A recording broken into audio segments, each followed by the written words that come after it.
蓝忘机一直看着魏无羡，此时他的目光越发温柔。他道：重逢。魏无羡低眉思索道：所以与之相反，狐怪让我们变成初见。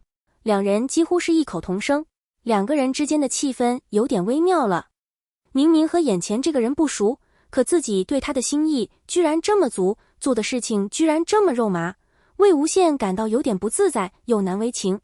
而蓝忘机呢，是经过这一番分析和推理之后，发现这是魏无羡精心给自己准备的幻境，本来二人应该紧紧抱住拥吻一番，却因为此时这人阴差阳错失忆了，什么也干不了，所以有些不自在。还是魏无羡先开口道：所以我的灵力才会在我的身体里波动得这么厉害。蓝忘机点点头。因为这个幻境是由我身体的灵力控制的，却因为狐怪的逆转之法，让我身体里的灵力也开始逆转流动了，自然横冲直撞，搅得我难受。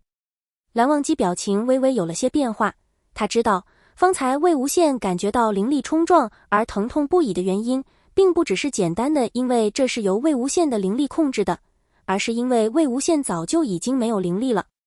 只是在这个幻境里，和蓝忘机初见状态下的魏无羡是真的有灵力在身的。那么魏无羡会被灵力冲撞的原因，恐怕是因为他从没有灵力的自己突然变回了有灵力的自己，一时无法适应和控制，才让灵力在他的身体里咆哮狂涌不止。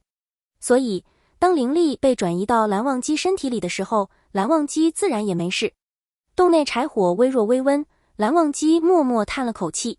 魏无羡问道：怎么了？蓝忘机把思绪抽回来道：在想破解之法。魏无羡也点了点头。确实不能一直被困在这洞里吧。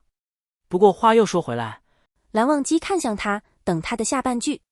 魏无羡接着道：既然这个场景是我们重逢的场景，那就说明这里我们以前经历过。蓝湛，你告诉我呗，我们以前在这个王八洞里发生过什么？我还挺想知道的。蓝忘机的神色又温柔起来，他开始慢慢讲述那段过往。柴火噼里啪啦，照得两人的脸都温温的。哇！魏无羡听完忍不住惊叹：怎么？我们真厉害，那种情况下都能成功斩杀了400年的妖兽。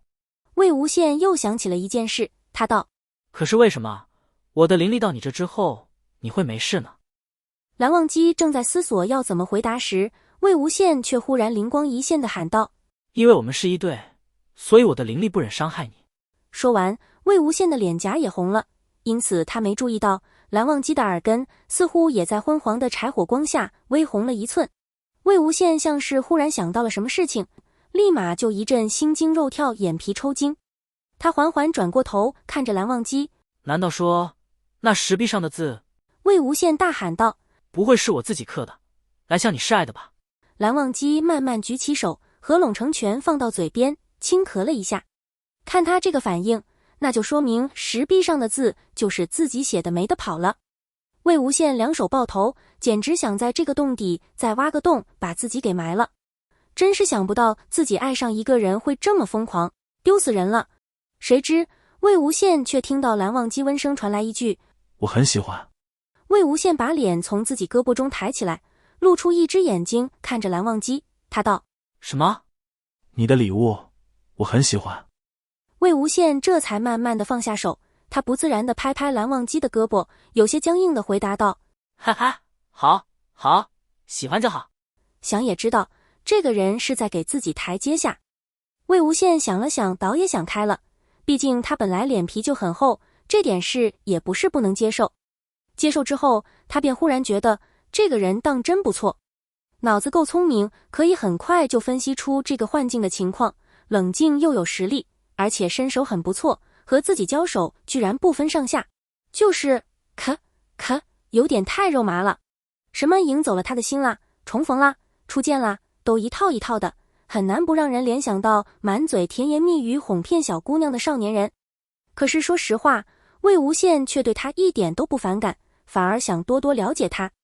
魏无羡想到这里，不自觉的身体就往他那边靠，歪着脑袋问道：蓝湛，我们感情好吗？魏无羡又道：我爹娘感情也很好。我知。魏无羡笑道：哇，我这都告诉你了，那你肯定也知道，我对我爹娘的记忆不多，印象深刻的有一幕，就是我爹牵着一头小花驴，驴上驮着我娘，我呢就骑在我爹的肩头，我爹牢牢牵着绳子，我娘在驴背上笑，3个人就这么走在一条小路上。蓝忘机忽然想起当时笑着让他牵一牵绳子，也不说为什么的魏无羡。蓝忘机轻声笑了一下。魏无羡觉得太不可思议了，因为蓝忘机给他的印象就是特别的不苟言笑，虽然有时候语出惊人，但整体来说总是喜怒不形于色的。没想到竟然会因为听到自己的故事笑出了声，太神奇了。魏无羡招呼不打的就把脸凑了过去，凑到了蓝忘机方才笑出声的唇边。蓝忘机不自主地微吸一口气，略显局促地看着和自己几乎没有距离的魏无羡。魏无羡刚凑过去就觉得不对劲了，因为他的心似乎很难以言喻地停了一拍。蓝忘机沉着嗓音：魏婴。魏无羡却道：嘘，别说话。魏无羡紧紧地盯着蓝忘机，视线越来越近，先是落在蓝忘机琉璃色的瞳孔里，然后不自觉地落在了蓝忘机微抿的薄唇上。亲一下会是什么感觉？嘴巴比脑子快，不管3七21，魏无羡的脸已经付出了行动。结果唇上的温热却比想象中的来得快，后脑勺也忽然感受到手掌附上来的触感，原来竟是被蓝忘机抢先了一步。魏无羡睁大双眼，柴火不时还在耳边发出噼啪声响，魏无羡却忽然什么都记起来了。他在这个吻里记起了眼前这个人，记起了和他做过的所有事，他开始回吻。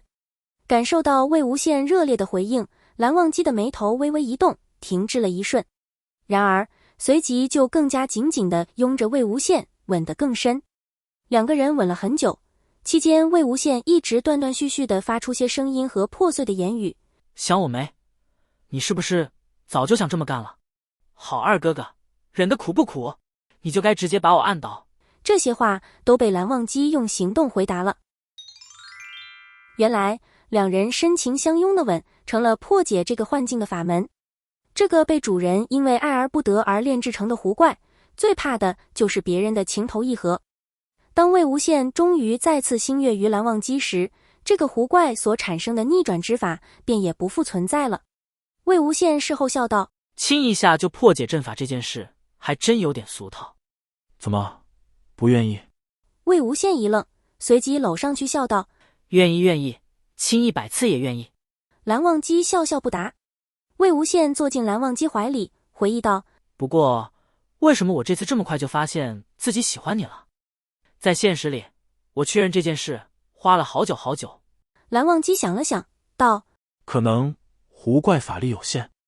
魏无羡眯着一只眼，冲蓝忘机笑道：不过蓝湛，不管怎样，我都会重新爱上你的。